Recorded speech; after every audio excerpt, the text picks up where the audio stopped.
Brianna Hope Martinez from grade 5 Rizal. And ito po ang pwede niyong gawin pag mahilig po ang teacher nyo sa science na or subject teacher. Ito po ang pwede niyong gawin pag groupings kayo, individual, presentation, reporting, at iba pa. Ito po ang pwede niyong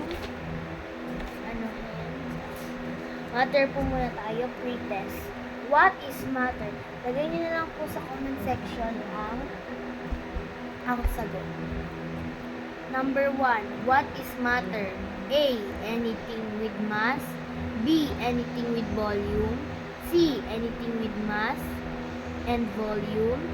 D, anything with mass and temperature. Okay na po. Number 2, which of the following states of matter follow the shape of its container? 1, solid. 2, liquid. 3, gas. Letter A, 1 and 3. B, 1 and 2. C, 2 and 3. D, 1, 2 and 3. Number 3, which state of matter can be compressed easily? A, gas. B, solid. C, liquid. D, solid and gas. Number 4, which does not describe a gas? A, its particles move fast. B, it has a definite shape. C, its particles have high energy. D, it has an indefinite shape of indefinite volume. Hanggang number 4 muna tayo. Itong number 9 po, i-ano natin. Number 9, look at the picture below. Butter po yung nandito sa picture. Sa pan na niluluto. If heat is applied to the pan, what happened to the piece of butter? A, the butter will melt and heated. B, the butter gets bigger when heated. C, the butter increase its size when heated. D, the butter increase its shape when heated. Ito na po tayo into the lesson. In the loop in a activity, you list 5. Wait lang po. Ito, loop in po tayo. Loop in. Pwede po itong pagawin sa inyong science. Ito po, focus po kayo dito. Ito po sa stone, water, and gas. Yun po, look around your classroom. What are the different materials that you see? List 5 materials or object in your science notebook. Ay, huwag na po science notebook. Sa papel na lang. Science notebook. Paper and write what they are from. You may use format provided below. Ito po ang gagawin nyo pwede nyo po gawin yan. Ito po ang mga sagot. Item 1. Maglalagay po kayo, pwede nyo po ilagay ang stone. Yung nasa baba naman po, what is made of? Solid. Item 2 naman po, water. Nakalagay, what is made for? Liquid. Item 3,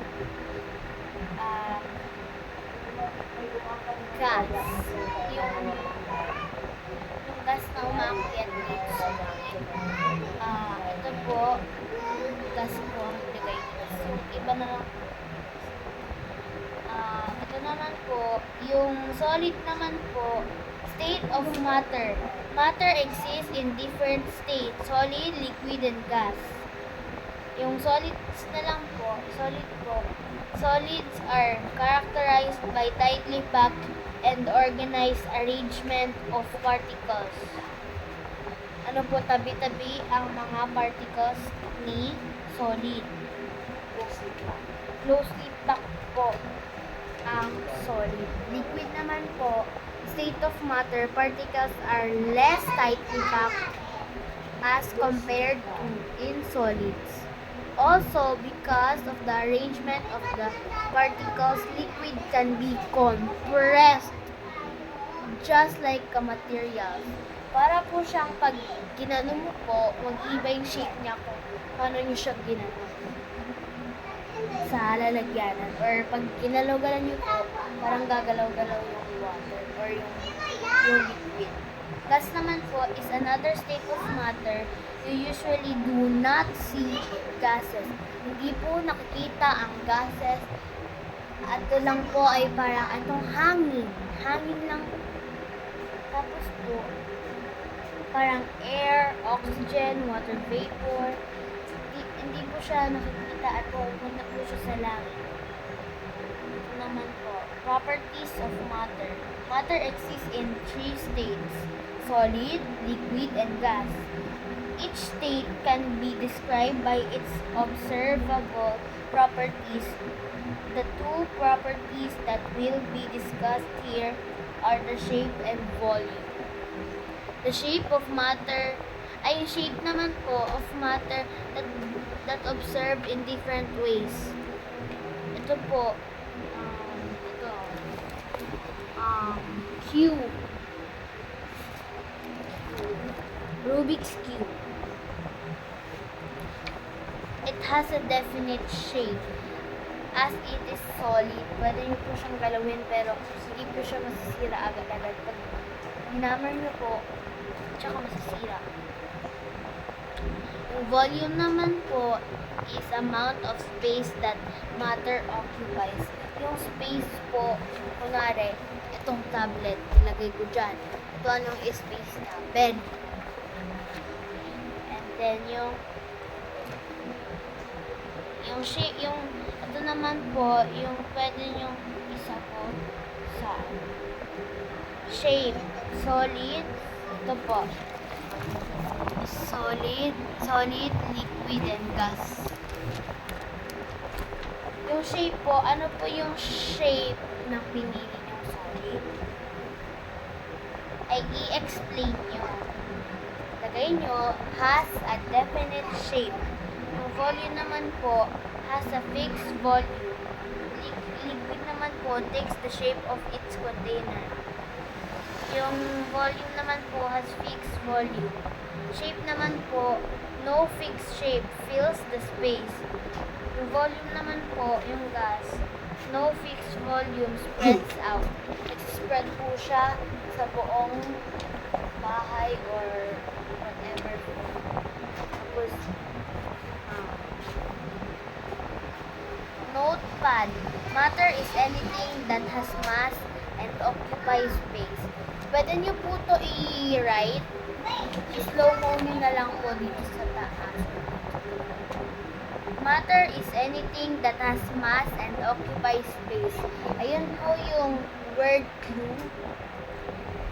Yung word clue, pag may narinig po kayo ganun, matter na agad po. Yung solid naman po has a definite shape and volume. Pag narinig nyo po yung definite shape and volume, solid na po yun. Meanwhile, liquids do not have definite shape, but they have definite volume. Lastly, gases have no definite shape and volume. Matter exists po. Lahat po ng matter ay solid, liquid, and gas.